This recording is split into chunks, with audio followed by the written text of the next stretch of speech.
Hari itu masih pagi, sinar matahari menerobos masuk lewat celah-celah anyaman bambu rumah kecil kami.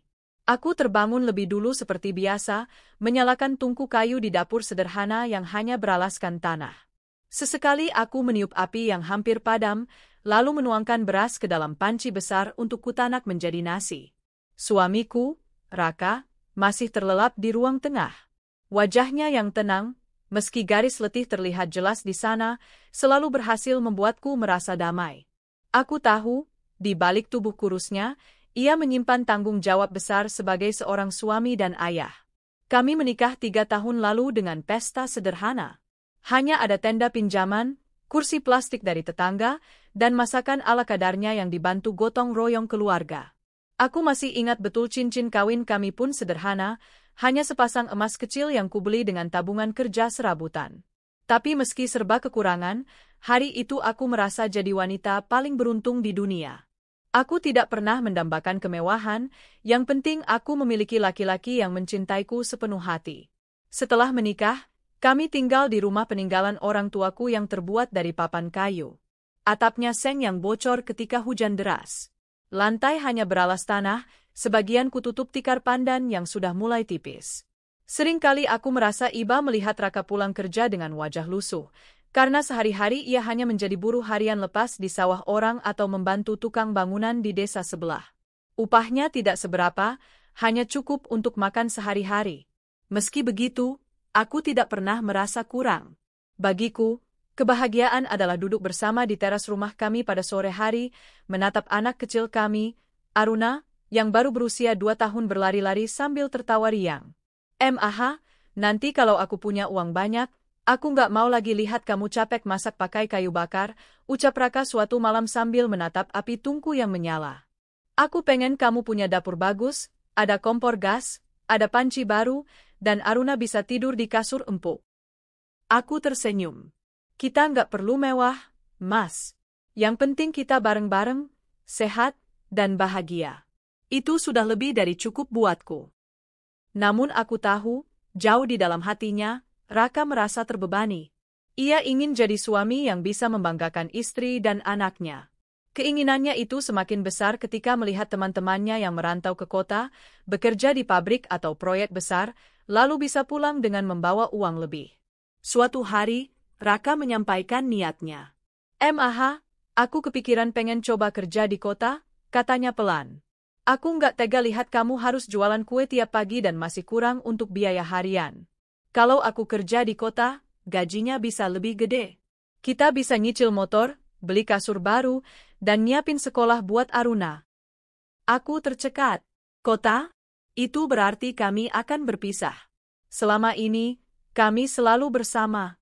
Aku terbiasa dengan kehadirannya, meski hanya sekadar makan berdua dengan lauk seadanya. Namun di wajahnya kulihat tekad yang begitu kuat. Kalau itu memang yang terbaik, aku ikhlas, Mas. Jawabku lirih. Asal jangan lupa sama kami di sini. Raka menggenggam tanganku erat. Mana mungkin aku lupa. Kalian alasan aku kerja keras. Hari keberangkatan itu akhirnya datang juga. Kami tak punya cukup tabungan untuk ongkos Raka ke kota. Aku hanya bisa memandangi cincin kawin di jariku yang sudah agak longgar. Cincin itu satu-satunya kenangan indah saat kami menikah dulu. Dengan hati berat, aku melepas cincin itu. Kulemparkan senyum meski hatiku perih saat menjualnya ke toko emas di pasar. Uang hasil penjualan itu kupakai untuk membeli tiket bus, beberapa potong baju, dan bekal seadanya untuk suami. Aku janji, ucap Raka sambil memelukku erat di terminal. Cincin ini nanti aku ganti yang lebih bagus. Aku berangkat bukan buat meninggalkanmu, tapi buat masa depan kita. Aku mengangguk, menahan tangis.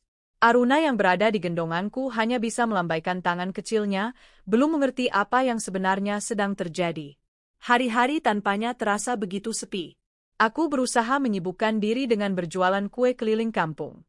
Aku menyiapkan nasi untuk Aruna, menyuapi, lalu berkeliling dari rumah ke rumah sambil membawa nampan berisi kue. Hasilnya tak seberapa, tapi cukup untuk makan sederhana. Raka menepati janjinya. Awal-awal ia sering menelpon, menanyakan kabar, bahkan setiap malam video call hanya untuk melihat wajah Aruna yang semakin tumbuh besar. Aku bisa merasakan kerinduan di balik tatapannya di layar ponsel. Aruna udah makin pinter ngomongnya, mah, katanya suatu kali sambil tersenyum haru. Iya, Mas, dia sering nyariin kamu. Bilang sama dia, ayah lagi kerja buat dia. Biar nanti bisa beli mainan banyak. Selain kabar, ia juga rutin mengirim uang tiap bulan.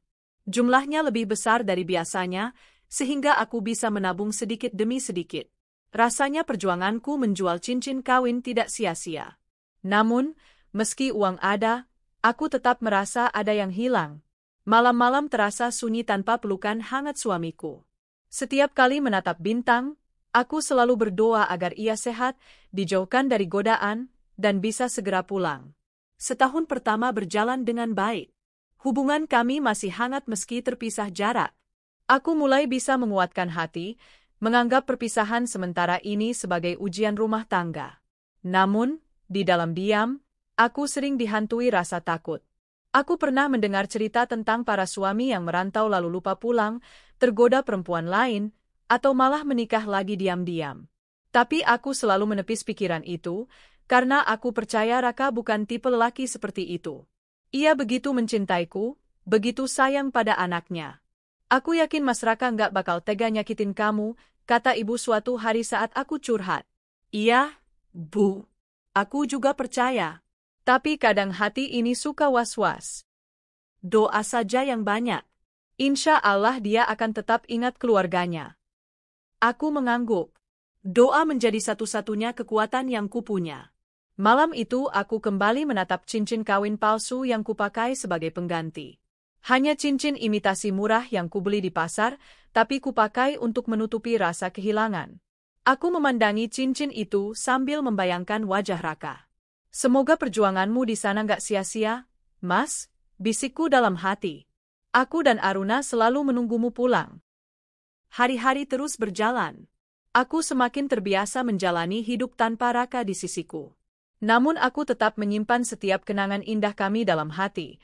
Suara tawanya, cara ia menggandeng tanganku, dan janji-janji sederhana yang pernah ia ucapkan. Aku percaya, semua ini hanya soal waktu. Pada akhirnya, keluarga kecil kami akan kembali berkumpul, hidup sederhana tapi penuh cinta seperti dulu. Aku tak pernah tahu bahwa jalan hidup yang kusangka akan indah justru akan membawaku pada luka paling dalam. Malam itu udara desa begitu sunyi. Aku duduk di beranda rumah, menatap langit gelap tanpa bintang. Angin berhembus dingin, membawa aroma padi yang sebentar lagi panen. Aruna sudah tertidur di dalam, tubuh kecilnya terbungkus selimut tipis. Tangannya yang mungil masih menggenggam boneka kain lusuh pemberian ayahnya sebelum berangkat kerja setahun lalu. Biasanya di jam segini, ponselku berdering. Nama Raka akan muncul di layar, dan aku segera mengangkatnya dengan perasaan hangat. Kami akan bercakap-cakap, meski hanya 10 menit, tentang kabar masing-masing. Ia selalu bertanya, Aruna gimana? Sehat? Kamu udah makan? Lalu aku pun bercerita tentang keseharianku, tentang jualanku hari itu, atau tentang Aruna yang makin cerewet. Tapi malam itu sepi. Tidak ada telepon, tidak ada pesan singkat. Awalnya aku berusaha maklum. Mungkin ia sibuk. Aku tahu pekerjaannya di kota tidak mudah. Ia pernah bercerita kalau harus kerja lembur di proyek bangunan, bahkan kadang pulang larut malam dengan tubuh lelah. Aku tidak ingin menambah bebannya dengan menuntut kabar setiap saat. Jadi aku menunggu. Namun, besoknya pun sama. Tidak ada kabar. Begitu juga lusa. Jantungku mulai gelisah. Aku mencoba menghubungi, tapi panggilanku tak diangkat. Pesan singkat hanya dibalas singkat, maaf sibuk, mah. Nanti aku kabarin. Hari-hari berikutnya pun tidak berbeda. Aku mulai terbiasa menatap layar ponsel kosong, menunggu notifikasi yang tak kunjung datang. Dulu, setiap kali ponsel bergetar, aku langsung tersenyum. Sekarang, setiap kali berbunyi, aku justru deg-degan, berharap itu dari Raka. Selain kabar yang jarang, aku juga mulai merasa perubahan pada uang kiriman. Awalnya, Raka selalu mengirim tepat waktu setiap bulan, jumlahnya lumayan cukup untuk kebutuhan harian dan tabungan sedikit. Tapi belakangan, kirimannya makin kecil, bahkan kadang tidak ada. Aku lagi ada keperluan mendadak, bulan ini nggak bisa kirim banyak. Nanti aku ganti bulan depan, begitu alasannya suatu kali. Aku berusaha mengerti. Semua orang punya kebutuhan mendadak. Tapi kejadian itu terulang, berkali-kali. Aku mulai kesulitan mengatur keuangan. Jualan kue kecil-kecilan hanya cukup untuk makan sederhana, tapi tidak cukup untuk kebutuhan lain. Aku teringat janji-janji manisnya dulu, ingin membelikan kompor gas, kasur baru, dan menyiapkan sekolah Aruna. Semua itu kini hanya seperti angan yang jauh. Meski begitu, aku tidak pernah berani mengeluh berlebihan. Setiap kali ia menelpon, yang semakin jarang, aku selalu berkata, "Enggak apa-apa, Mas. Aku ngerti kamu capek. Yang penting kamu sehat." Padahal, setiap kali telepon berakhir, aku menangis diam-diam. Tahun itu adalah kali pertama aku dan Aruna merayakan hari raya tanpa kehadiran Raka. Aku begitu berharap ia pulang, setidaknya sekali dalam setahun. Aku sudah menyiapkan baju baru untuk Aruna, hasil dari menabung sedikit demi sedikit. Aku membayangkan bagaimana bahagianya melihat Raka menggendong anaknya ke masjid untuk salat Id. Namun, sehari sebelum hari raya, Raka menelepon. Suaranya terdengar ragu. Maaf ya, aku nggak bisa pulang. Di proyek lagi banyak kerjaan. Aku nggak bisa ninggalin. Aku terdiam, menahan tangis. Tapi Mas, ini kan Lebaran. Aruna nungguin. Aku janji nanti kalau ada waktu luang aku pulang. Tolong sampaikan ke Aruna, ya. Jangan sampai dia sedih. Aku menutup telepon dengan hati hancur. Malam itu aku menangis lama, memeluk Aruna yang tertidur pulas. Besoknya, aku membawa Aruna salat Id sendiri. Orang-orang di kampung bertanya, "Kok Mas Raka nggak pulang?" Aku hanya bisa tersenyum hambar, memberi jawaban singkat, kerjaannya belum selesai. Sepulangnya, aku menyiapkan ketupat dan opor seadanya. Aruna makan dengan lahap sambil berkata polos, "Ayah mana, Bu?" Aku tercekat, lalu berbohong. "Ayah lagi kerja, Nak. Nanti kalau ada rezeki, Ayah pulang." Aku berusaha tersenyum, meski dalam hati terasa seperti ditusuk. Waktu berjalan. Semakin lama, sikap Raka semakin dingin. Telepon jarang, pesan singkat makin singkat. Kadang ia hanya membalas dengan emotikon atau kata-kata singkat seperti "iya" atau "nanti". Aku mulai curiga. Apakah ada yang ia sembunyikan? Pernah suatu kali, aku memberanikan diri menanyakan, "Mas, kenapa akhir-akhir ini jarang kabar? Ada masalah, ya?" Tanyaku hati-hati. Di ujung telepon, ia terdengar kesal. "Aku sibuk, Jangan nanya macam-macam. Aku kerja di sini buat siapa? Buat kamu sama anak, kan? Jadi tolong jangan bikin aku tambah pusing." Aku terdiam, air mataku jatuh tanpa bisa ditahan. Aku hanya bisa berkata lirih, "Maaf, Mas. Aku cuma khawatir." Sejak saat itu, aku makin berhati-hati. Aku takut menyinggungnya, takut kalau ia marah. Jadi aku memilih diam, meski hatiku dipenuhi tanya. Tetapi intuisi seorang istri jarang salah. Ada sesuatu yang berubah. Hari-hari tanpa kabar membuatku sering merasa kesepian. Malam-malam terasa begitu panjang. Aku hanya ditemani suara jangkrik dan tangisan Aruna yang kadang rewel. Aku sering menatap foto pernikahan kami yang terpajang di dinding. Foto itu sudah mulai pudar warnanya. Kami terlihat begitu bahagia di sana, tersenyum lebar, memegang cincin kawin sederhana di jari masing-masing. "Mas, apa kamu masih ingat janji-janji itu?" bisikku sambil menatap foto. Aku ingin sekali percaya bahwa semua ini hanya sementara. Bahwa Raka hanya benar-benar sibuk kerja. Namun, di dalam hati kecilku, ada ketakutan besar, jangan-jangan ia sudah lupa pada kami. Setiap kali aku hampir menyerah, aku selalu menatap wajah Aruna. Senyumnya yang polos, tawanya yang renyah, selalu menguatkanku. "Bu, nanti kalau Ayah pulang, Aruna mau ajak main layangan," katanya suatu sore. Aku tersenyum getir. "Iya, Nak.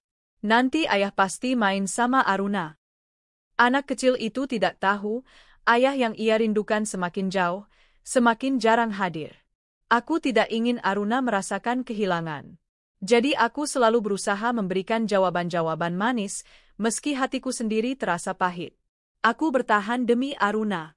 Demi keluarga kecil kami yang dulu begitu indah. Suatu malam, aku tak sengaja melihat status WhatsApp Raka. Selama ini, ia jarang sekali update. Tapi malam itu ada sebuah foto. Ia sedang makan di sebuah restoran, duduk bersama beberapa teman kerja. Ada seorang perempuan di sana, duduk cukup dekat dengannya. Aku mencoba menepis pikiran buruk. Mungkin cuma teman kerja. Jangan suuzon, kataku pada diri sendiri. Namun setelah itu, ia semakin sering mengunggah hal-hal yang membuatku resah. Foto di kafe, foto di tempat hiburan, kadang ada suara perempuan di belakang telepon ketika ia mengangkat. Aku bertanya lagi, kali ini dengan hati berdebar. Mas, tadi aku lihat ada perempuan di foto kamu. Itu siapa? Raka terdiam sebentar, lalu menjawab dingin. Cuma teman kerja. Jangan lebay, MAH. Kamu tuh gampang banget cemburu. Aku mencoba percaya, meski hatiku tak tenang. Malam itu aku kembali menunggu telepon yang tak kunjung datang. Hanya layar ponsel yang gelap, hanya suara jangkrik yang menemani. Aku menggenggam cincin imitasi di jariku erat-erat. Air mataku menetes, jatuh ke tikar yang mulai usang. Ya Allah, doaku lirih, jaga hati suamiku di sana. Jangan biarkan dia berpaling. Jangan biarkan aku kehilangan dia. Aku tidak pernah tahu bahwa doa itu sebentar lagi akan runtuh. Bahwa kenyataan yang menungguku jauh lebih pahit dari apapun yang pernah kubayangkan. Hari itu sore, hujan turun deras di desa. Petir menyambar-nyambar di kejauhan, membuat Aruna berlari ke pelukanku dengan wajah takut. Aku menenangkannya, mengusap rambutnya yang basah karena sempat main hujan sebentar di depan rumah. Tenang, nak. Bunda ada di sini. Ayah juga pasti mendoakan kita dari jauh, kataku lembut sambil memeluknya erat. Aku berkata begitu meski dalam hati aku sendiri tak yakin. Sudah hampir 2 minggu Raka tak memberi kabar. Teleponku tak pernah dijawab, pesanku tak pernah dibalas. Pikiranku kalut, tapi aku berusaha tegar di depan Aruna. Aku menyalakan ponsel, berharap ada pesan masuk. Dan benar, kali ini layar ponsel menyala. Ada pesan dari Raka. Jantungku langsung berdebar, pikiranku penuh harapan. Mungkin ia meminta maaf karena sibuk, mungkin ia akan bilang akan pulang. Namun, pesan itu justru menghancurkan seluruh duniaku. Assalamualaikum. Dengan ini aku nyatakan aku menceraikanmu. Mulai hari ini kita bukan lagi suami istri. Tolong jangan hubungi aku lagi. Aku sudah punya kehidupan baru. Aku tertegun. Air mataku langsung jatuh tanpa bisa kucegah. Tanganku bergetar hebat, hampir tak bisa menggenggam ponsel. Pesan itu, begitu singkat, dingin, tanpa penjelasan, tanpa sedikit pun rasa iba. Aku membaca berulang-ulang, berharap ada kesalahan. Tapi tidak. Kalimat itu nyata. Aku menangis histeris, membuat Aruna kebingungan. Bu, kenapa? Ayah kirim pesannya, tanyanya polos. Aku memeluknya erat, menangis di bahunya yang kecil. Iya, nak. Ayah kirim pesan. Tapi, ayah jahat sama kita. Malam itu aku tidak bisa tidur.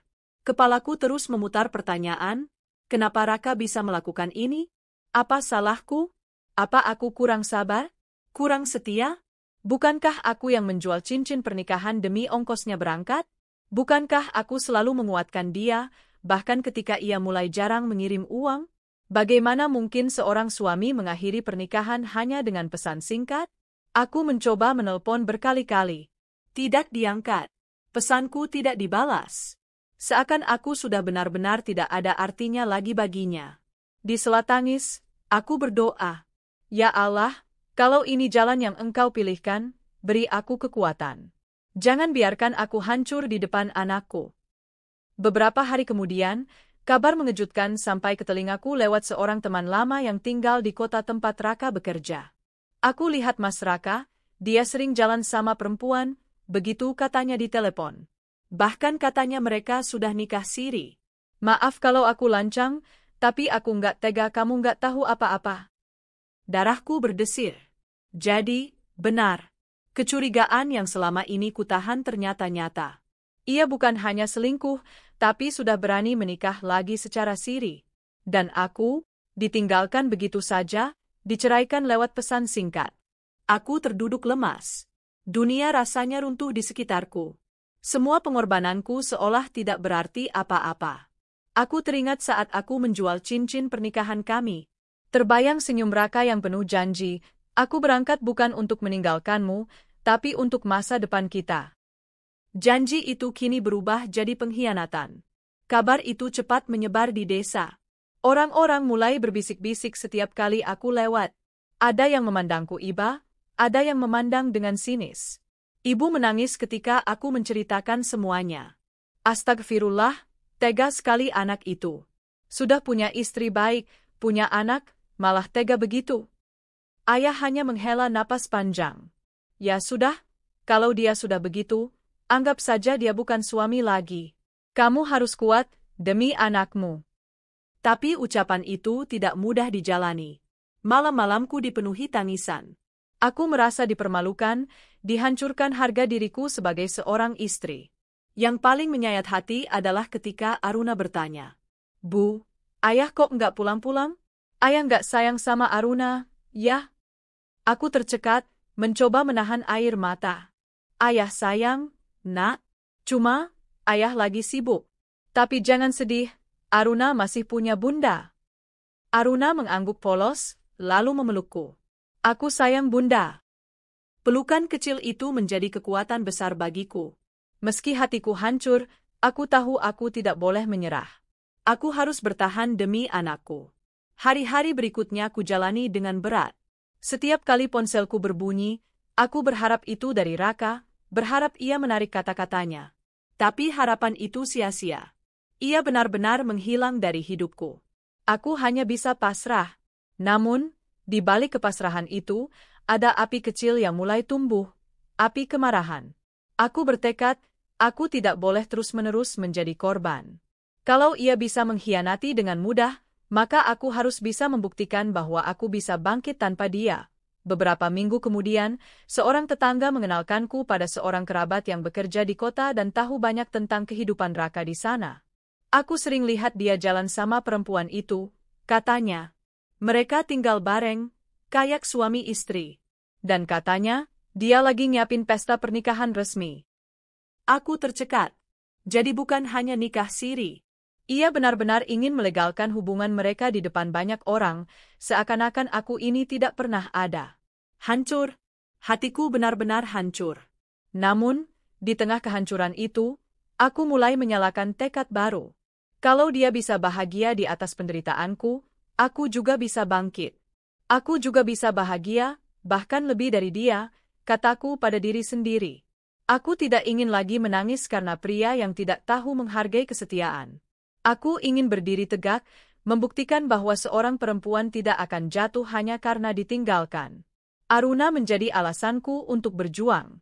Aku ingin anakku kelak melihat ibunya sebagai sosok yang kuat, bukan wanita yang meratap. Malam itu, aku menatap lagi pesan WhatsApp terakhir darinya. Kata-kata yang dulu menorehkan luka paling dalam, kini kubaca dengan perasaan berbeda. Bukan lagi tangisan, tapi tekad. Talak lewat wa ini akan jadi awal kebangkitanku. Aku akan tunjukkan bahwa aku bisa hidup tanpa pengkhianat sepertimu. Aku memejamkan mata, menatap Aruna yang tidur pulas. Senyum tipis muncul di bibirku.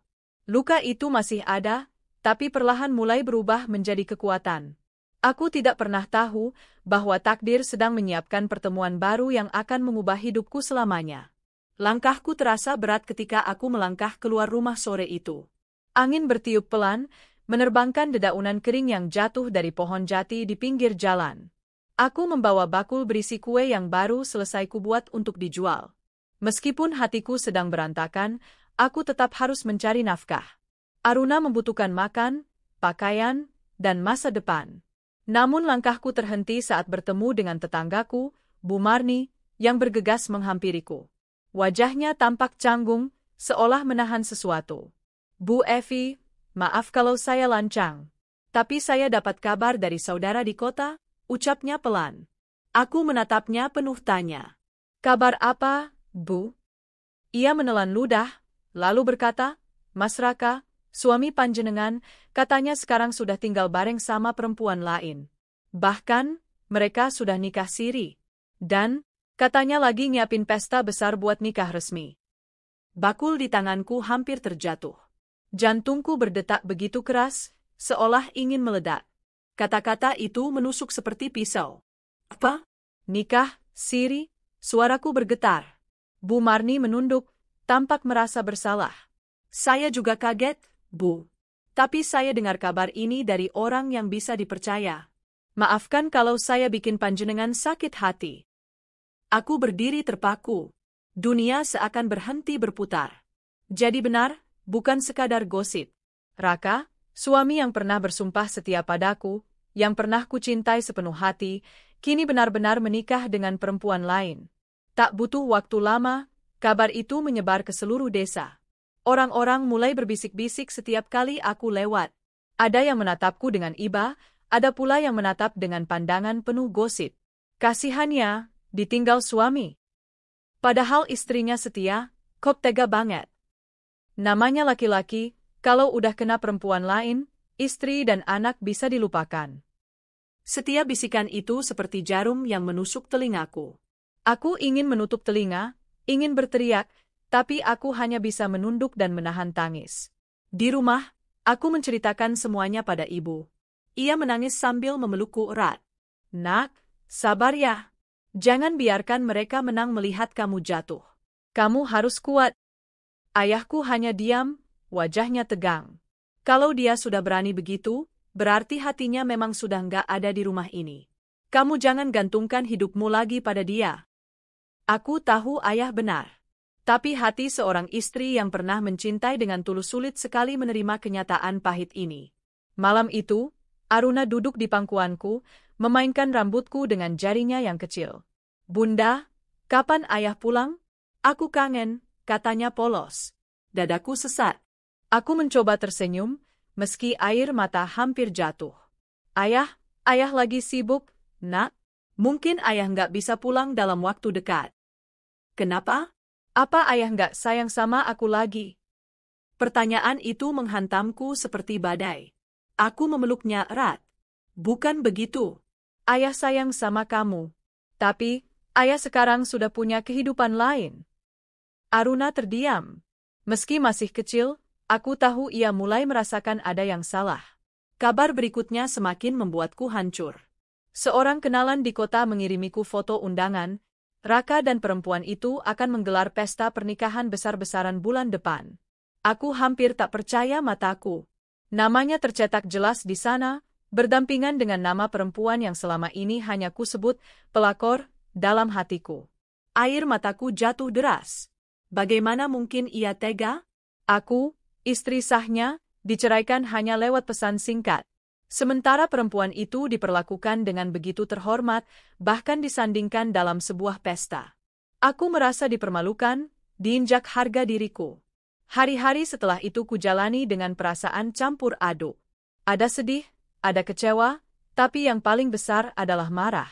Aku marah pada Raka, suamiku yang tega mengkhianati janji suci.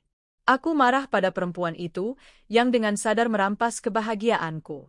Aku marah pada diriku sendiri, karena terlalu percaya, terlalu setia. Namun, dari kemarahan itu tumbuh sebuah tekad. Aku tidak boleh jatuh. Aku tidak boleh menangis terus-menerus. Kalau aku terus meratap, mereka akan merasa menang. Aku harus bangkit, aku memutuskan untuk mencari kerja di kota. Tak peduli harus meninggalkan desa, aku ingin membuktikan bahwa aku bisa hidup tanpa bergantung pada pengkhianat itu. Ibu awalnya khawatir.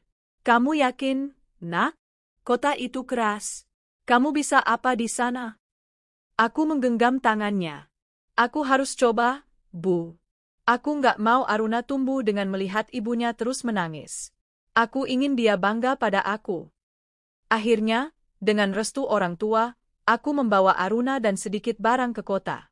Dengan bantuan seorang kerabat, aku diterima bekerja di sebuah perusahaan sebagai staf administrasi. Hari-hari pertamaku di kota tidak mudah. Aku harus belajar banyak hal baru, menyesuaikan diri dengan lingkungan kerja yang asing. Tapi aku menikmatinya, Karena di sana aku merasa mulai menemukan diriku lagi. Bosku, seorang pria bernama Aditya, adalah pemilik perusahaan itu. Ia masih muda, tampan, dan berwibawa. Awalnya aku hanya menganggapnya atasan biasa. Tapi seiring waktu, aku melihat sisi lain dirinya. Ia ramah, perhatian, dan bijaksana. Aditya sering memperhatikan kerjaku. Bu Evi, kamu teliti sekali. Perusahaan butuh orang seperti kamu, katanya suatu kali. Aku hanya tersenyum canggung. Terima kasih, Pak. Saya hanya berusaha sebaik mungkin. Sejak saat itu, hubungan kami mulai lebih dekat. Ia tidak hanya menghargai kerjaku, tapi juga peduli pada kehidupanku. Pernah suatu kali ia melihatku termenung di meja kerja. Kamu kenapa? Ada masalah? Tanyanya lembut. Aku menunduk, tidak ingin bercerita. Tapi akhirnya, sedikit demi sedikit, aku membuka diri. Aku menceritakan tentang rumah tanggaku yang hancur, tentang bagaimana aku dikhianati. Aditya mendengarkan dengan penuh perhatian.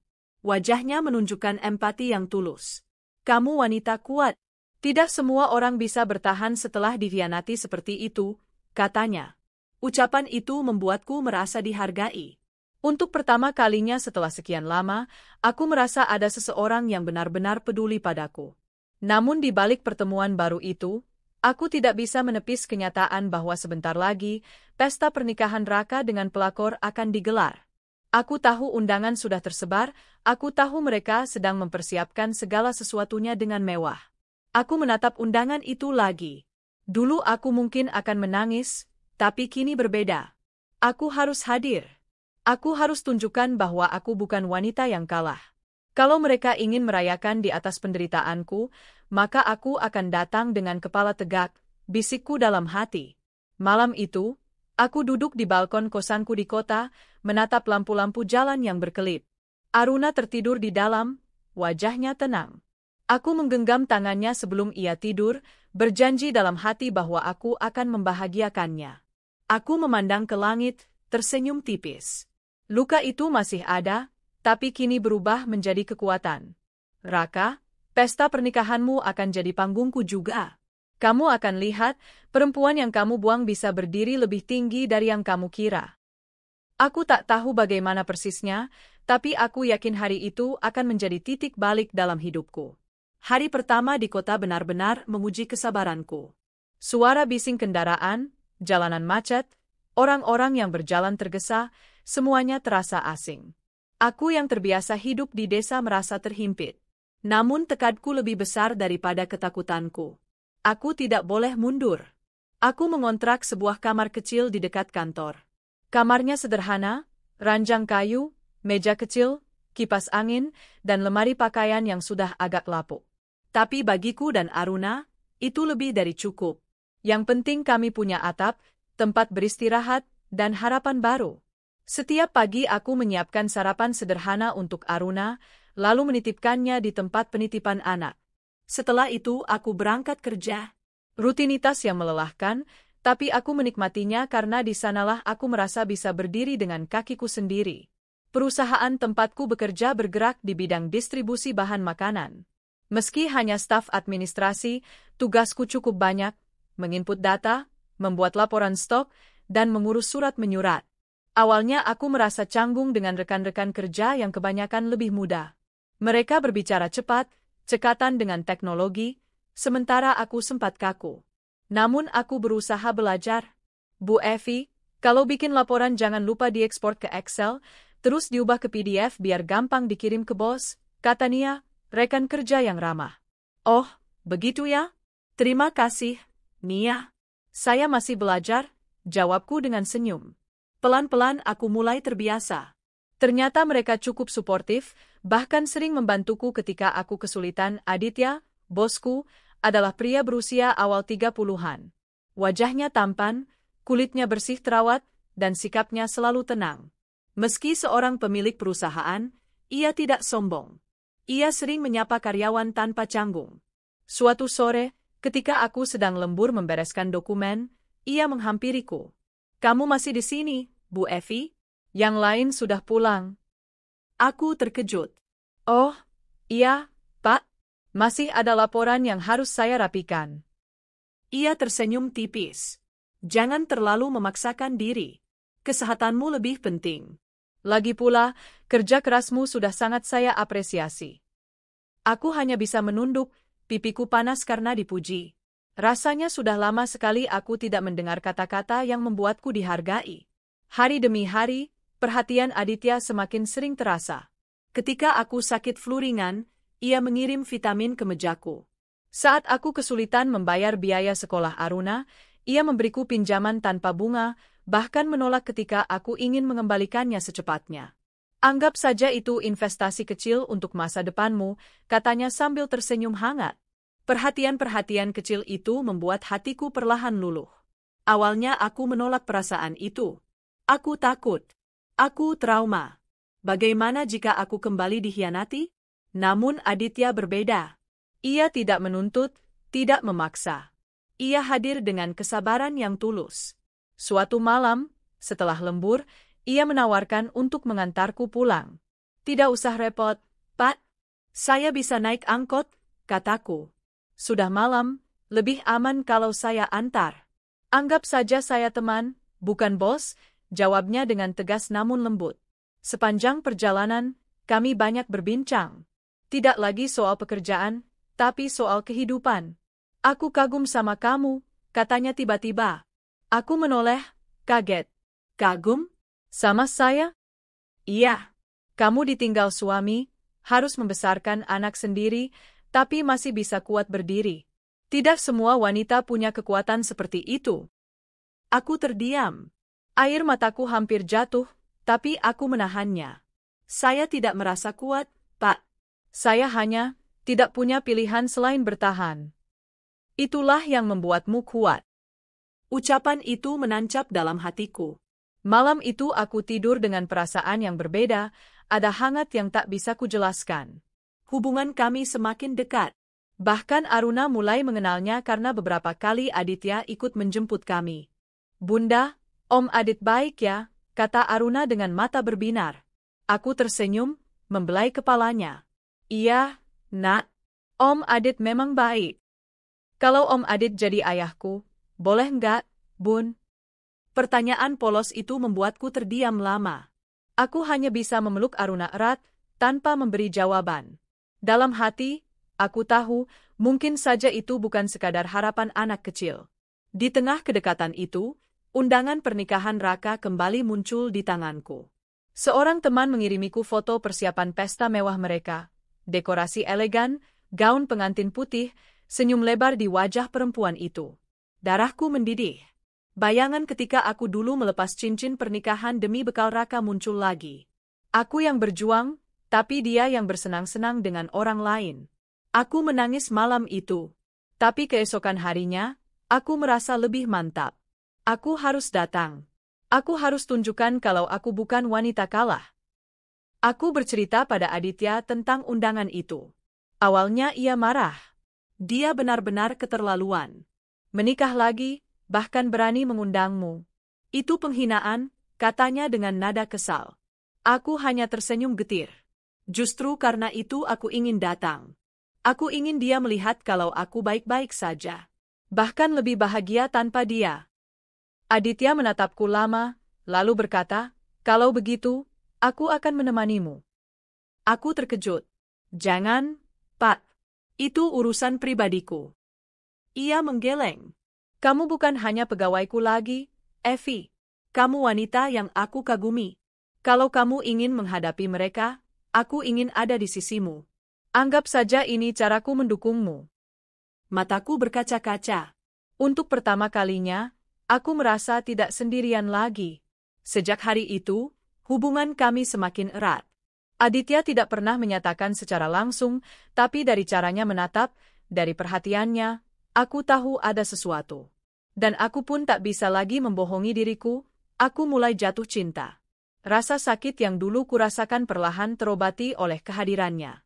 Aku belajar mencintai lagi, meski hati ini penuh luka.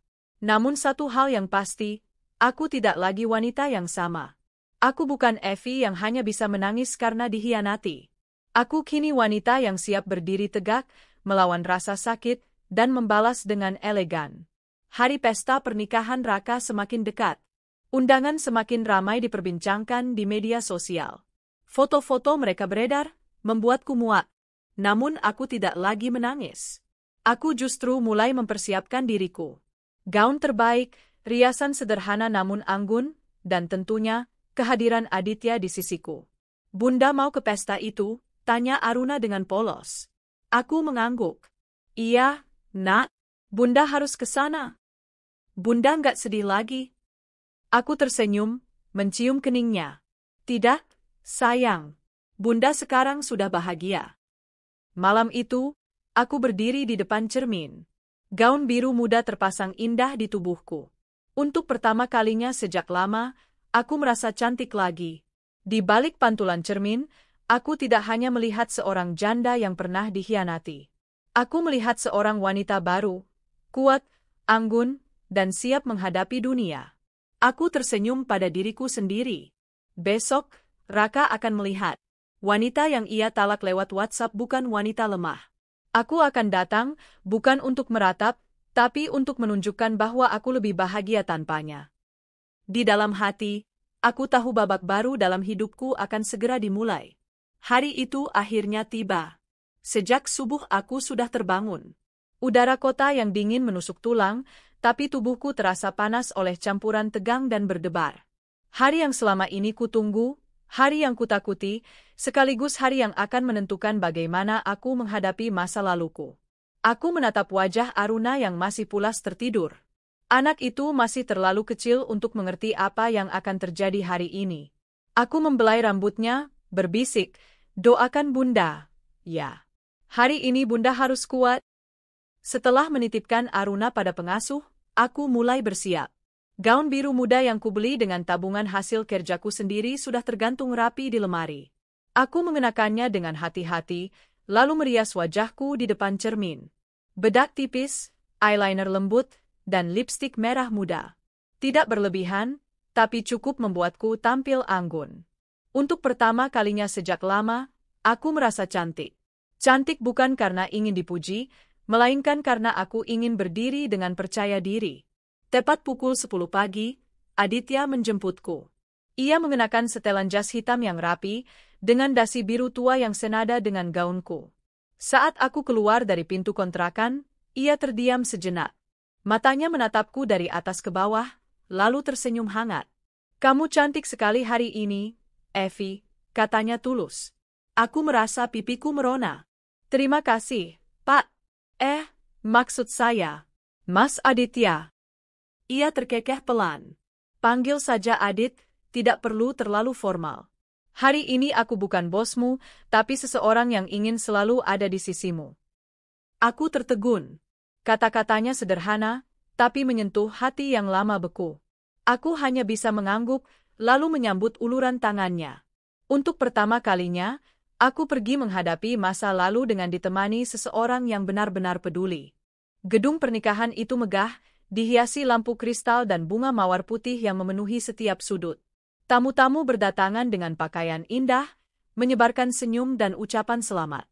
Musik lembut mengalun dari orkestra di pojok ruangan.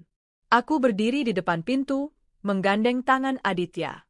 Degup jantungku semakin cepat ketika melihat banner besar dengan foto Raka dan wanita itu tersenyum lebar, mengenakan pakaian pengantin.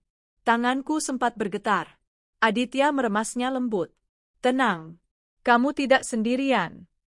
Aku menarik napas panjang, menegakkan kepala, lalu melangkah masuk. Semua mata seketika menoleh padaku. Aku bisa merasakan bisikan-bisikan kecil menyusuri udara. Itu Evie, kan? Mantan istrinya Raka? Ya ampun, dia datang juga? Cantik banget sekarang. Tidak kalah sama pengantin barunya. Aku pura-pura tidak mendengar. Setiap langkah terasa berat, tapi genggaman Aditya memberiku kekuatan. Dan di sanalah mereka berdiri. Raka, dengan jas pengantin putih yang gagah, tersenyum seakan-akan dunia miliknya. Di sampingnya, wanita itu, pelakor yang kini resmi menjadi istrinya, mengenakan gaun putih panjang dengan mahkota bunga. Mata Raka membelalak ketika melihatku. Senyumnya kaku, wajahnya pucat sesaat sebelum ia mencoba menutupi keterkejutannya. Sementara wanita itu melirikku dari atas ke bawah, jelas ada tatapan meremehkan di matanya. Aku tersenyum tipis, mengangkat dagu, lalu melangkah lebih dekat bersama Aditya. Selamat ya, Raka, ucapku dengan suara tenang. Semoga pernikahanmu langgeng. Raka terdiam, hanya mampu menatapku dengan ekspresi yang sulit kuartikan. Wanita di sampingnya buru-buru menanggapi, "Terima kasih, seharusnya kamu tidak perlu repot datang." Aku hanya tersenyum manis. Oh, tidak repot kok. Lagi pula undanganmu sudah tersebar luas. Akan aneh kalau aku tidak datang, kan? Suasana di sekitar kami langsung tegang. Beberapa tamu tampak menahan senyum, sebagian lagi memasang wajah ingin tahu. Selama acara berlangsung, aku bisa merasakan tatapan Raka terus mengikutiku. Setiap kali aku berbincang dengan tamu lain atau tertawa kecil bersama Aditya, ia terlihat semakin gelisah. Aditya, di sisi lain, begitu percaya diri. Ia memperkenalkanku pada beberapa rekan bisnis yang ternyata juga kenal dengannya. "Ini Evie, wanita hebat yang bekerja di perusahaan saya," katanya dengan bangga. Aku merasa hangat mendengarnya. Ia tidak hanya menggandengku sebagai pendamping, tapi juga mengakui keberadaanku dengan penuh penghargaan. Sementara itu, wajah istri baru Raka mulai terlihat kesal. Tatapannya pada kami jelas penuh iri dan cemburu. Tak lama setelah sesi foto bersama, Raka mendekatiku. Ia menarikku ke samping dengan alasan ingin bicara sebentar. "Evie, kamu benar-benar harus datang ya?" Suaranya pelan, seolah takut didengar orang lain. Aku menatapnya dingin. "Kenapa?" "Takut aku merusak pesta indahmu." Ia menghela napas, wajahnya tegang. "Aku tidak menyangka kamu akan berubah seperti ini. Cantik, anggun, aku..." Aku langsung memotong. "Cukup, Raka. Jangan lagi mencoba manis-manis setelah semua yang kamu lakukan. Kamu talak aku lewat WhatsApp, kamu tinggalkan aku dan anakmu tanpa kabar, lalu sekarang bicara seolah menyesal? Jangan mempermainkan perasaanku lagi." Wajahnya memerah, tapi ia tidak bisa membantah. Aku hanya..." Aku tersenyum sinis. "Nikmatilah pesta ini. Anggap saja hadiah perpisahan terakhirku adalah senyumanku saat melihatmu. Tapi ingat, jangan pernah berharap aku akan kembali atau menyesal." Aku meninggalkannya begitu saja, kembali ke sisi Aditya yang menungguku dengan tatapan penuh bangga. Aditya menyodorkan segelas minuman padaku. "Kamu baik-baik saja?" Aku mengangguk. "Lebih baik dari yang aku kira." Ia menatapku dalam-dalam. "Aku bangga padamu, Evie. Kamu berhasil menunjukkan pada semua orang bahwa kamu bukan wanita yang kalah." Aku tersenyum, merasakan air mata hampir jatuh. "Terima kasih, Adit. Kalau kamu tidak ada di sisiku, mungkin aku sudah goyah." Ia menggeleng. "Kamu sudah kuat sejak awal." Aku hanya mengingatkanmu akan hal itu. Pesta semakin meriah, tapi aku merasa diriku yang menjadi pusat perhatian. Banyak tamu yang menghampiri, memuji keberanianku datang, bahkan beberapa wanita berbisik kagum karena aku kini bersama pria setampan dan sekaya Aditya. Aku tahu, kabar ini akan menyebar lebih cepat dari angin. Bahwa Evie, mantan istri yang ditinggalkan, kini bangkit dengan lebih elegan. Dan aku tahu, setiap tatapan iri dari pengantin baru hanyalah bukti bahwa aku sudah berhasil membalas tanpa harus menghina. Di penghujung acara, aku sempat berpapasan lagi dengan istri baru Raka. Tatapannya menusuk, penuh amarah terselubung. "Kamu memang sengaja ingin membuatku terlihat kecil, ya?" katanya tajam. Aku tersenyum tenang. "Tidak. Aku hanya datang sebagai tamu yang diundang. Kalau kamu merasa kecil, itu masalahmu sendiri, bukan salahku." Wanita itu terdiam, wajahnya memerah karena malu. Beberapa tamu yang mendengar langsung menunduk menahan tawa. Aku melangkah pergi dengan elegan, meninggalkannya bersama rasa sakit hatinya sendiri. Setelah pesta usai, Aditya mengantarku pulang. Di dalam mobil, suasana hening cukup lama sebelum akhirnya ia berkata, "Evie, aku tahu ini mungkin terlalu cepat. Tapi setelah semua yang kulihat hari ini, aku semakin yakin." Aku menoleh, bingung. "Yakin apa?" Ia menatapku dengan mata penuh ketulusan. "Bahwa aku ingin melindungimu. Bukan hanya hari ini, tapi selamanya. Aku ingin menjadi rumah barumu, tempat di mana kamu tidak perlu lagi merasa dikhianati. Hatiku berdebar. Air mata menetes tanpa bisa kutahan. Adet, suaraku bergetar. Ia menggenggam tanganku. Aku tidak memaksa. Tapi jika suatu hari kamu siap, aku akan ada di sini. Menunggu. Malam itu aku tahu, kisah hidupku benar-benar memasuki bab baru. Aku bukan lagi wanita yang ditinggalkan. Aku kini wanita yang dicintai dengan sepenuh hati. Pesta itu bukan hanya perayaan pernikahan mantan suamiku. Itu adalah panggung kebangkitanku. Aku datang dengan luka, tapi pulang dengan harapan baru. Raka dan pelakor boleh saja tersenyum di depan banyak orang, tapi aku tahu di balik itu ada kegelisahan. Sementara aku pulang dengan hati yang ringan, ditemani pria yang benar-benar menghargai diriku. Dan sejak malam itu, aku tidak lagi merasa kalah. Aku adalah pemenang dalam hidupku sendiri. Pesta pernikahan itu menjadi bahan pembicaraan orang sekota. Tak ada satupun tamu yang tidak bercerita tentang bagaimana aku datang dengan penuh percaya diri, menggandeng Aditya, dan menghadapi mantan suamiku tanpa rasa takut. Kabar itu bahkan sampai ke telingaku lewat tetangga dan teman-teman lama. Banyak yang mengirim pesan, "Evi, kamu luar biasa," atau "Kamu bukti bahwa wanita bisa bangkit." Aku tidak menanggapi semua, tapi di dalam hati, aku merasa lega. Selama ini aku dianggap wanita malang yang ditinggalkan suami.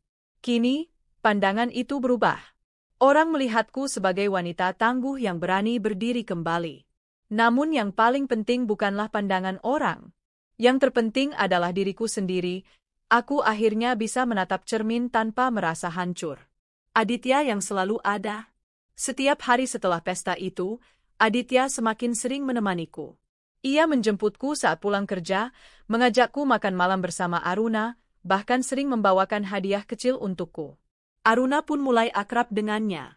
Anak kecil itu sering bercerita dengan riang saat Aditya datang, bahkan pernah tanpa sengaja memanggilnya, "Ayah." Aku sempat tertegun saat mendengarnya, tapi Aditya hanya tersenyum, lalu mengelus kepala Aruna. "Kalau kamu mau, aku bisa jadi ayahmu," katanya lembut. Hati kecilku bergetar. Aku tahu, Aditya bukan pria yang main-main. Meski hidupku mulai membaik, aku tidak bisa menutup mata dari berita tentang Raka. Awalnya, kehidupannya terlihat mewah. Foto-fotonya bersama istri barunya bertebaran di media sosial, makan di restoran mahal, liburan ke luar kota, pamer barang-barang mewah. Namun perlahan, cerita lain mulai muncul. Aku mendengar dari teman lama Raka bahwa bisnisnya sedang goyah. Uang hasil kerja kerasnya habis karena gaya hidup istrinya yang boros. Raka sendiri sering mengeluh di grup teman lamanya, katanya istrinya hanya tahu menghamburkan uang, tidak pernah mau hidup sederhana. Aku tersenyum pahit setiap kali mendengar kabar itu. Karma memang tidak pernah salah alamat. Suatu malam, Aditya mengajakku makan malam di sebuah restoran yang tenang. Aruna ikut bersama kami, mengenakan gaun kecil yang cantik. Restoran itu dihiasi lilin-lilin romantis. Musik lembut mengalun, membuat suasana hangat. Aku mengira ini hanya makan malam biasa, sampai tiba-tiba pelayan datang membawa kue kecil dengan tulisan, "Will you marry me?" Aku menoleh, terkejut. Dan di hadapanku, Aditya sudah berlutut sambil menyodorkan cincin. "Evi," katanya dengan suara bergetar tapi penuh keyakinan, "aku tahu perjalananmu tidak mudah. Aku tahu hatimu pernah hancur. Tapi aku juga tahu, kamu wanita yang luar biasa. Aku ingin menjadi bagian dari hidupmu, melindungimu, mencintaimu, dan membesarkan Aruna bersama. Maukah kamu menikah denganku?" Air mataku langsung menetes.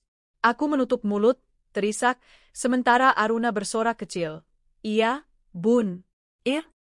Aku mengangguk sambil berucap lirih, "Ya, aku mau." Restoran itu riuh dengan tepuk tangan. Aditya langsung menyematkan cincin di jariku, lalu memelukku erat.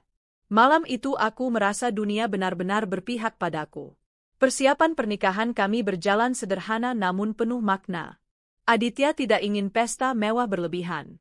Yang penting sah di hadapan Tuhan, keluarga, dan orang-orang terdekat, katanya. Hari itu tiba, aku mengenakan kebaya putih sederhana tapi elegan. Aruna berdiri di sampingku sebagai pengiring kecil, sementara Aditya tampak gagah dengan setelan jasnya. Ketika akad nikah diucapkan, air mataku mengalir deras. Aku teringat bagaimana dulu pernikahanku dengan Raka penuh kesederhanaan, tapi juga penuh cinta. Kini, aku kembali di pelaminan, tapi dengan pria yang benar-benar menghargai dan mencintaiku. Tamu-tamu yang hadir banyak yang terharu. Bahkan beberapa teman lama mendatangiku sambil berkata, "Evi, akhirnya kamu mendapatkan kebahagiaanmu." Aku hanya bisa tersenyum sambil menggenggam tangan Aditya erat. Setelah menikah, hidupku berubah drastis. Aku pindah ke rumah Aditya, sebuah rumah besar yang nyaman dengan taman indah. Tidak ada lagi malam-malam menangis karena merasa kesepian. Tidak ada lagi kekhawatiran soal uang sekolah Aruna atau biaya kebutuhan sehari-hari. Tapi yang paling membuatku bahagia bukanlah kekayaan Aditya, melainkan caranya memperlakukan aku dan Aruna. Ia selalu meluangkan waktu untuk bermain bersama Aruna, selalu mendengarkan ceritaku, dan selalu memastikan aku merasa dihargai. Aku benar-benar merasa menjadi ratu di rumah sendiri. Sementara aku bahagia, kehidupan Raka semakin hancur. Aku mendengar dari kabar teman-teman bahwa istrinya ternyata hanya mengincar hartanya. Wanita itu berselingkuh dengan pria lain, bahkan membawa kabur sebagian uang Raka. Bisnis Raka ambruk. Rumah yang ia banggakan harus dijual untuk menutup utang. Ia kembali ke rumah kontrakan sederhana, jauh dari kemewahan yang pernah ia pamerkan. Lebih menyakitkan lagi, istrinya meninggalkannya setelah Raka jatuh miskin. Ia menggugat cerai dan memilih hidup dengan selingkuhannya. Raka terpuruk, kehilangan segalanya. Aku hanya bisa menghela napas saat mendengar kabar itu. Aku tidak lagi marah, tidak lagi ingin membalas. Semua sudah dilakukan oleh waktu. Suatu sore, aku bertemu Raka di pasar tradisional. Ia tampak kurus, pakaiannya lusuh, wajahnya kusam. Ia terlihat terkejut melihatku datang bersama Aditya dan Aruna. "Evi," suaranya serak. Aku berhenti sejenak, lalu menatapnya. Ada rasa iba, tapi tidak lagi ada cinta. "Kamu terlihat bahagia sekarang," katanya lirih. Aku mengangguk. "Ya, aku bahagia. Aku punya suami yang mencintaiku dan anak yang selalu jadi semangatku." Ia menunduk, matanya berkaca-kaca. "Aku menyesal, Evi. Sangat menyesal. Kalau saja aku tidak tergoda, kalau saja aku tidak bodoh." Aku tersenyum tipis. "Penyesalan memang selalu datang terlambat, Raka. Tapi aku tidak membencimu lagi. Aku sudah memaafkan, tapi bukan berarti aku bisa melupakan." Aku menggandeng tangan Aditya, lalu melangkah pergi. Raka hanya berdiri, menatapku dengan mata penuh sesal. Hari-hariku kini penuh tawa. Setiap pagi aku bangun dengan hati ringan, melihat Aditya dan Aruna di sisiku. Aku kembali mengejar mimpiku yang dulu terhenti, melanjutkan kursus singkat, membuka usaha kecil, dan mendampingi Aditya dalam bisnisnya. Ia selalu mendukungku, bahkan sering berkata, "Kamu lebih pintar dari yang kamu kira, Evi. Aku bangga padamu." Aku tidak lagi merasa menjadi wanita yang kalah. Aku adalah wanita yang berhasil bangkit, melawan luka, dan menemukan cinta yang sejati. Hidup memang penuh kejutan. Aku dulu pernah merasa duniamu runtuh ketika ditinggalkan lewat pesan singkat. Tapi kini, aku tahu itu bukanlah akhir, itu hanyalah awal dari kisah yang lebih indah. Aku belajar bahwa pengkhianatan bisa menghancurkan, tapi juga bisa menjadi jalan menuju kebangkitan. Aku belajar bahwa cinta sejati bukan tentang janji manis, tapi tentang siapa yang benar-benar ada saat kita terpuruk. Dan aku tahu, kini aku sudah berada di tempat yang seharusnya. Bersama Aditya, bersama Aruna, bersama kebahagiaan yang tidak lagi semu. Sementara itu, mantan suamiku dan wanita yang dulu merebutnya harus menerima balasan atas apa yang mereka tanam. Aku tidak perlu menjelekkan mereka, karena hidup sudah mengajarkan pelajaran paling keras. Aku bahagia. Itu saja sudah cukup sebagai balas dendam terindah. Malam itu, setelah semua tamu undangan pulang dari resepsi pernikahan sederhana kami, aku duduk di teras rumah bersama Aditya. Langit tampak bertabur bintang, angin berhembus lembut, dan suasana begitu tenang. Aku memejamkan mata sejenak, mengingat perjalanan panjang yang telah kulalui. Dulu, Aku hanyalah seorang istri sederhana yang hidup pas-pasan bersama suami. Meski kami kekurangan, aku selalu merasa cukup karena kami saling mencintai. Aku bahkan rela menjual cincin pernikahanku agar suamiku bisa merantau, dengan harapan kelak ia membawa kebahagiaan untuk keluarga kecil kami. Namun siapa sangka, perjalanan hidup membawaku ke titik terendah. Dari harapan menjadi kekecewaan. Dari cinta menjadi pengkhianatan. Dari janji setia menjadi talak singkat yang dikirim lewat pesan di WhatsApp. Aku hancur. Aku menangis berbulan-bulan. Aku merasa dunia menutup pintunya untukku. Tetapi malam ini, dengan tangan hangat Aditya menggenggam jemariku, aku sadar, semua luka itu bukan akhir. Luka-luka itu justru yang membawaku sampai di sini, ke titik di mana aku benar-benar mengenal arti kebahagiaan sejati. Aku tidak pernah menyangka suamiku dulu bisa berubah begitu cepat. Dari lelaki yang kutemui dengan cinta sederhana, ia menjelma menjadi pria yang haus akan kemewahan dan tergoda oleh wanita lain. Awalnya, aku marah. Aku ingin membalas dendam. Aku ingin dunia tahu bahwa aku adalah korban yang disakiti. Namun seiring waktu, aku mengerti. Pengkhianatan bukanlah akhir dari segalanya. Pengkhianatan hanyalah cermin yang memperlihatkan siapa yang benar-benar pantas ada dalam hidup kita, dan siapa yang hanya singgah untuk meninggalkan luka. Kini aku bisa berkata, terima kasih, Raka. Terima kasih sudah pergi, karena jika tidak, aku tidak akan pernah menemukan diriku yang lebih kuat. Aku tidak akan pernah bertemu dengan Aditya, lelaki yang benar-benar mencintaiku dengan tulus. Banyak orang bilang karma itu nyata, dan aku sudah melihatnya dengan mataku sendiri. Raka yang dulu begitu gagah, kini hidupnya terpuruk. Wanita yang dulu ia bela mati-matian, justru meninggalkannya dalam keadaan miskin. Harta yang ia banggakan lenyap begitu saja, digerogoti oleh orang yang ia kira cinta sejati. Aku tidak pernah harus mengangkat tangan untuk membalas dendam. Aku tidak perlu mengotori tanganku dengan kebencian. Karena hidup sendiri yang memberi balasan. Melihat Raka kini, aku tidak merasa puas atau bangga. Aku hanya merasa iba. Karena aku tahu rasa sakit ditinggalkan, aku tahu rasanya dikhianati. Dan meski aku sudah memaafkannya, aku tidak bisa menolongnya. Setiap orang harus belajar dari pilihannya sendiri. Banyak orang mengira kebahagiaan datang dari harta, rumah mewah, atau pesta besar. Tapi aku belajar, kebahagiaan sejati datang dari hal-hal kecil, senyuman anakku setiap pagi, pelukan hangat suami yang selalu ada, dan rasa tenang saat tidur tanpa rasa takut akan kehilangan. Aditya bukan hanya memberiku rumah dan kenyamanan finansial. Ia memberiku rasa aman. Ia tidak pernah membuatku merasa kurang. Ia tidak pernah membiarkanku merasa sendiri. Dan disitulah letak kebahagiaan, bukan pada benda yang bisa dilihat orang, tapi pada rasa yang hanya bisa dirasakan hati. Aku dulu sering merasa diriku lemah. Aku merasa hidupku hanya bergantung pada suami, pada cintanya, pada penghasilannya. Tapi ketika semuanya hilang, aku terpaksa berdiri sendiri. Aku mulai bekerja, berjuang, dan perlahan membuktikan bahwa aku mampu. Dan ternyata benar, wanita bisa hancur, tapi juga bisa bangkit lebih kuat dari sebelumnya. Kini aku tahu, wanita bukanlah makhluk yang lemah. Kami bisa mencintai sepenuh hati, tapi juga bisa berdiri sendiri ketika cinta itu dikhianati. Kami bisa menangis semalaman, tapi esoknya bangkit dengan lebih tegar. Aku adalah buktinya.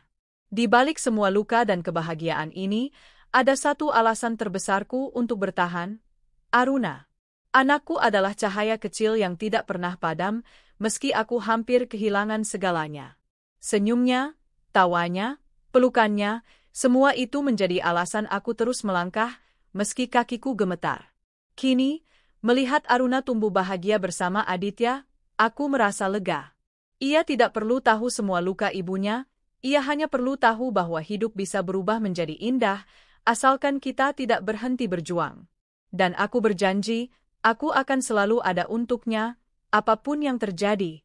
Hidupku pernah hancur, tapi kini aku bahagia. Bukan karena aku menemukan pria kaya, bukan karena aku bisa membalas dendam, tapi karena aku belajar menerima. Aku menerima bahwa tidak semua cinta bertahan selamanya. Aku menerima bahwa beberapa orang hanya hadir untuk memberi pelajaran. Dan aku menerima bahwa kadang, kita harus kehilangan sesuatu untuk menemukan sesuatu yang lebih berharga. Mungkin aku tidak bisa kembali ke masa lalu untuk memperbaiki semua. Tapi aku bisa menjalani masa kini dengan sebaik-baiknya. Aku bisa menatap masa depan dengan senyum, karena aku tahu aku tidak sendirian lagi. Dan jika suatu hari nanti Aruna bertanya tentang kisah hidupku, aku akan berkata, "Jangan takut kehilangan, Nak. Karena setiap kehilangan adalah jalan menuju sesuatu yang lebih baik. Jangan takut luka, karena luka akan mengajarkanmu kekuatan. Dan jangan takut jatuh, karena dari jatuhlah kamu akan belajar bagaimana caranya berdiri." Aku menoleh pada Aditya yang masih menggenggam tanganku erat. Senyumnya menenangkan, matanya penuh cinta. Aku menarik napas dalam, lalu tersenyum pada diriku sendiri. Ya, inilah akhir dari satu perjalanan panjang, dan awal dari perjalanan baru. Aku bukan lagi wanita yang ditinggalkan lewat pesan singkat. Aku adalah wanita yang bangkit, yang menemukan cinta sejati, dan yang akhirnya bisa berkata dengan yakin, "Aku bahagia."